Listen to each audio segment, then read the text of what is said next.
everybody, and welcome to another Jumpstart developer interview. I am MegapiemanPHD, and today I will be talking with Leonard Tatum from Tatum Games about their digital collectible card game Heroes vs. Villains. How are you today, Leonard? I'm doing quite well. Why don't you tell us a little bit about who you are and what it is you do at Tatum Games? Okay, as you said, my name is Leonard Tatum, and I am founder and CEO of Tatum Games LLC. My wife, Tiffany Tatum, is a co-founder.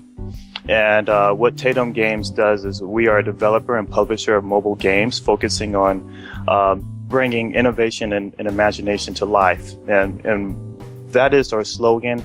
And what we mean by that is that although we have a general concept of what it is that we're creating, we involve the public to create our games. So the public will have a lot of opportunity to give back feedback, and we will bring whatever it is that you can imagine, whatever it is that you can think of, and we'll try our best to put it into your product.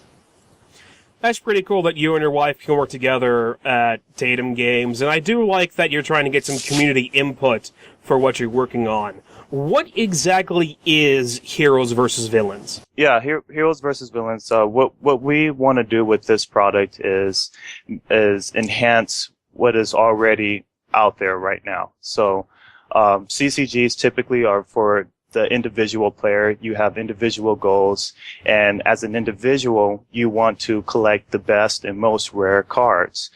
We want to enhance that experience and make it more multiplayer and more socially inclined. So now you and your friends or your family can together collect the most rare and best cards in the game.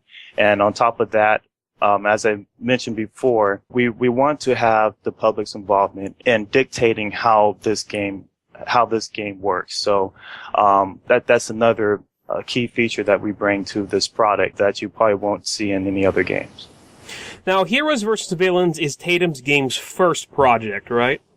Yes, this is our first product. Why start with a CCG collectible card game then? We have seen them kind of come back in the public with games like Hearthstone that has recently gone into beta from Blizzard, and other games like Prime World Defenders that, while themselves they aren't a collectible card game, they do use collectible card game ideas within the game. But both of these games have something to fall back on.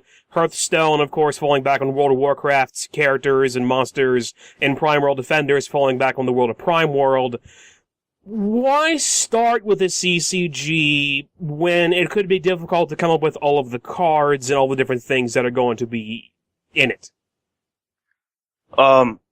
We decided to do a CCG first because the architecture of the game is a little bit easier to develop than a lot of the other type of genres. A lot of the programming is going to be repetitive. So and at the same time, this gives us an upper hand with working with the public, because now we can come up with a superhero, which is a representation of a card in our product for anyone from the public. So even we can come up with a Megapie superhero, or we can come up with someone else's superhero, and that allows us to interact with more individuals than we can with another genre, in which you have maybe one main character and you're just following the storyline of one character or a couple characters. Mm-hmm, mm-hmm. I can definitely see that. So how does one play Heroes vs. Villains? You've mentioned the trading card and the collecting the cards, but how do you actually play the game? There's going to be three facets of the game. The first thing is that you'll be able to, there'll be a PvP component where you can face your cards versus other players' cards. There will also be a PvE component in which you go on missions. So you're inducted into basically the League of Guardians, and what this is this is kind of like a Justice League sort of concept, where you're a superhero and you're out there to fight crime. And when you go on your PvE missions, you basically fight on, you take on villains that are committing crime within the city, and there's a storyline surrounding all of that. And it's all meant to present a story of the villains, also to present the story of each of the heroes that you come across and that you are able to collect. And this is also an opportunity for you to, receive cool achievements and rewards. And the last aspect would be the more social component, which would be like group raids or as an entire community. So everyone playing the game, working towards one goal, fighting a super boss. So those are basically the three facets of the game. I don't know how much you've worked on the game so far, but do you have any idea about how many cards you guys are going to launch with? We will launch with over 100 cards. And eventually we hope to, extend that to several hundred. That's a lot of cards. That's why I was talking about how it might be a little bit difficult to start off with your first game, having to come up with all of these different cards and trying to figure out exactly how the game will work with balancing. Can you take me through the process of how you build a card and how you make sure that card balances and fits with the rest? Because card games, they're not usually super imbalanced. They can be a little bit difficult. You have your rarer cards that are usually better and your more common cards that aren't. But can you take me through the process of how you actually put the cards together? Yeah, we definitely have a tiered system for our cards. So you're going to have your uncommon cards, you're going to have your common cards, you're going to have your rare cards and your legendary cards. And going up the tier, the cards will progressively be stronger. The way that we maintain balance is just rigorous testing. We have algorithms that really ensure that gameplay is going to be balanced. And when we want to implement a superhero, there's a couple ways in which we do it. In-house, we come up with characters. We will come up with how we want the character to look, what their name is, what the backstory will be. And this is just all storyline. And then the implementation of the character is going to be the same for all the heroes, in which we will place them into our framework. The other way in which we do it is that we will go into our forums and we may have like a contest, for example, a drawing contest, and say the top 3 people that can provide a drawing of a cool superhero idea that they have with the backstory. We will implement that into our game as well. So that is the public piece in which the public can come through and say, hey, I have a really cool superhero idea. I want implement it into the game, and they'll have the opportunity to do that. That's pretty cool. Bringing in more community aspects to the game. Yes. Yeah. So the public really does help us flush out a lot of cards because, like I said, several hundred backstories and superheroes. That's no minimal feat. So it's good to have the public help you out with that because that helps out with. Mm-hmm. So you've mentioned how you play the main big aspect of the game with the missions and the PvE. How is the smaller, the PvP, how does that exactly work? The in-game, when you lay your cards on the field, you have your handful of cards. How do you play against the opponent? How does that in-depth battling work? Okay. All the battling, whether it's PvP or PvE, it works this sort of a bit of the same way. It's going to be simulated. So you create your formation, and basically your formation will fight against either the computer AI's formation or another gamer's formation, and our algorithms will run, and that whole battle will be simulated, and there will be a victor at the end of it. And the victor is based upon, how you've set up your cards. Really, the strategy that comes out of this game comes from, not from what you do during the battles, but what you do before the battle. So, having the better cards is going to help you. But we also have an in-game item, which are runes. And you can think of runes as being stat boosters. So if you're using the right runes and you're using the best runes and you're attaching these increased stats to the better cards, then you're going to have an upper advantage against your opponent. That is how you have the upper hand in battling. So you build your formation before you go into the battle. is there still going to be a battle element in it that's similar to when you play like a game like Magicka or even Hearthstone? Is there going to be a battle element like that, or is who wins and who loses not going to be focused on you actually laying cards down or powering up your cards or anything like that, but just deciding what's in your formation, what formation you have, and then the game decides based on statistics what would win where? Yeah, yes. The battles aren't really that dynamic. The strategy that we implement into our game really comes in preparation.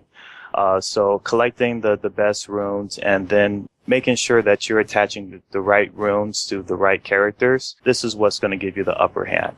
We aren't going to have any sort of dynamic fighting involved in it. So these are going to be like quick battles where you set your formation, you set them to go, and then you get a response back immediately, or there'll be some sort of simulation of showing what's going on in the battle? You're right on both fronts. They are going to be very quick, and there will be a simulation of your cards battling back and forth based upon the stats of the cards and also whatever boosts or upgrades with rooms that you've established. So, why go to Kickstarter? What was the decision to look for Kickstarter and try to crowdfund the game, with it being your first game? I don't know about your personal experience in the gaming industry, if you've worked on other titles or not, before you went off to make Tatum Games. But with this being Tatum Games' first game, why go to Kickstarter instead of looking for a publisher or someone else to work with? We've decided to go to Kickstarter. Number one, we are a very new company, so Kickstarter makes a bit more sense than other avenues concerning getting money, getting funding, and having the credit to get the funds. But also because another reason why we didn't outsource or go to anyone else is because we don't want to lose anything in this process. So we want to be able to have control and keep everything that we want concerning involving the public in helping us develop our product and coming up with ideas and working with the public to develop and implement this product as well. And Kickstarter just seems like a good way to go. That's kind of this similar responses I've heard from other people who've gone to Kickstarter as well. They want to kind of keep it as their own project and not have to worry about someone telling them what to do. Exactly. Yeah. So there is one question that I almost always like to ask the people who I interview, and that question is, why game development? When was it that you decided you wanted to be a game developer, and how did you go through the process of becoming one? Oh, wow. I made a decision that I wanted to be a game developer a long time ago. This was probably maybe as young as age 5, maybe age 6. It was a very long time ago. And the reason for that is because I'm a gamer. I've always been a gamer. I come from the depths of playing AD&D, King's Quest, and a lot of RPGs and strategy games, and that's really where my mindset has always been. The type of games that I intend to create now are going to be story-driven and strategy type of games. And the reason why I went into game development is the reason why I went into game development for mobile is because I have a background in developing mobile applications. This will be the first mobile game that I will be developing. But you know, I'm just taking my mobile experience and my love for gaming and just putting them together. Has your wife had any experience in game development as well, or is this her first time working on a game too? Yes, my wife and I, we complement one another. I'm the technical person of this partnership, but she is the business person. So her experience and background is in business management and establishing businesses, which is very helpful, especially during this phase. And we just kind of work off of one another. So while she's handling more of the business end of things, I'm taking care of all the technical aspects of it. I do apologize that I didn't mention this before when we were talking about Kickstarter, but how much money are you looking to raise? And do you have any idea about setting the different tiers that people can donate? Yes, we've approximated that we need at least $25,000 to complete this project in full. And this isn't just development and implementation. This is a flurry of things. So this is development and implementation, as well as marketing and website designing and a lot of other things. What we intend to do is break up our Kickstarter into 2 phases. So the first phase, we're going to ask for anywhere around $12,000 to $1,300. I mean, $12,000 to $13,000, and this will at least get us started working on things. And this way, we can showcase to the public that, hey, we have something going, and we can come up with a working prototype, and just really make you aware that, hey, we're capable of developing this product. And we want to be able to do that before we start the second Kickstarter phase, which will hopefully be our last leg, another $12,000 to $13,000 just to finish up the product. So this will be broken up into 2 Kickstarters. I see. Do you have anything put together now at this point, or do you still need to wait for the money from the Kickstarter before you can start putting the actual or our prototype together? Right now, we are still, and we're a little bit past the blue cloud phase, but we're still kind of in the blue cloud phase. So what we have now is a lot of the architecture and framework of the application completed, but we don't have anything that we could actually showcase as like a running prototype. And we do need to complete this Kickstarter in order to do that. So what we have, so what we'll be presenting to you will be basically a concept of what it is that our game is about, and we're going to be also providing you and introducing to you a lot of the characters that are going to be implemented into this game and that we've already come up with. And as far as rewards, we're still deciding on that. We want to do something really cool and make it worth your while. So we're taking our time to making sure that we provide some nice rewards there for you. That can be always a difficult thing coming up with, and some people, they have their Kickstarter, but sometimes they also go and they'll have their own donation thing on the side because they can't exactly decide rewards to have, and sometimes Kickstarter can be limiting depending on how much people want to donate, because you have to donate within the specific tiers if you don't have enough for one tier. But if you want to donate, you don't have enough to donate for one tier, but you want to donate more than another tier, you kind of have to figure out what you want to do. Absolutely. They can be a little bit difficult to get working. Yeah, that's true. That's very true. Now, while Heroes vs. Villains is a collectible card game, you've also talked about how it's also part of a trading card game. Do you have any idea how the trading will actually work? Will you only be able to trade with people that you know? Will you be able to trade with anybody at any time over the internet? How exactly will the trading work to be able to complete your cards and get better decks? Okay. Yeah, we will have a trading system implemented, so you'll be able. It'll work a bit like an auction. So you would put your card up for sale, and then people will place bids on it, and then at the end of a certain period of time, the person with the highest bid on the card, the card will go to them, and you'll receive the reward, the virtual coin reward for that card. So there will be a trading system, and it's going to be open, so anyone playing the game will have a chance at purchasing your card. Some cards will be untradeable, but for the most part, most cards will be tradable. And there will also be some other in-game items, such as the runes that will be tradable as well. So you'll be able to make trades and kind of wheel and deal your way up to the top through a variety of means. Now, when you say bid and purchase, you mean put cards that you already have up against the trade with? You don't mean actually using real money to buy cards out of the auction house or to bid with? Or is that something else you're also looking into? Right. It will be virtual items. So you're basically bidding virtual items to either purchase or receive another virtual item. Do you guys have any idea of what price point you're going to be putting on the game when it does officially come out, while we're talking about cash here? Price point, it's interesting that you asked that. We actually wanted to leave it up to the public to make this decision. On our Kickstarter, we're going to have, this is most likely going to be on our second Kickstarter, but we're going to have a goal in which we'll say if this goal is met, the game could be free. So right now we have, your normal prices like $2.99 in mind, but there is a possibility that it will be free. I think that most likely the public will decide for it to be free, and that's fine by us.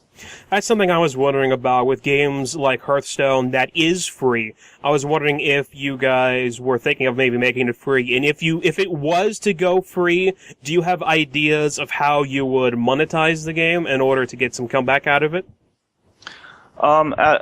Absolutely. We'll be able to probably work off the freemium model. But for us, our main objective is just providing a fun gaming experience. So, this is part of the reason why we leave, this sort of decision up to the public, simply because, we're developing games for the public. And, although we are a business, and I get that we do need money to keep developing products and continue, we're doing this for the public, and that's really what our main objective is. I definitely like hearing that kind of attitude coming from a developer who's really out about developing a community and just somebody that you want people to play your game, pretty much. Yes, exactly. All right. So you've mentioned that the game's going to be a mobile game, that you're going to put it out for the Android platform. Do you have any ideas of any other platform, or if you raise enough cash or sometime in the future you might move it over to PC? Any ideas like that, or do you want to strictly keep it Android? Right now, Android is our main focus, simply because I am an Android developer. So that's what I'm most familiar with. But if everything goes well and the public is demanding that we kind of extend, we'll probably branch out to some of the other platforms like iOS, and then maybe move on to like tablets and the iPad. Mm-hmm. If I can see a game like this working on multiple different platforms, similar to the iPad and iOS, maybe also on the PC. Some people have tried coming from the iOS to the PC in the past. I think Plants vs. Zombies was originally on the iOS or mobile and then moved over, and it can be kind of interesting. So I can definitely understand you wanting to stay in the mobile market, that being what you're familiar with. Yeah, I think that our intentions is to really stay on smartphones, but we definitely would like to expand to other platforms like the iOS, but it's contingent right now. Mm-hmm. All right, well, thank you, Leonard Tatum from Tatum Games, for talking to me about Heroes versus Villains today.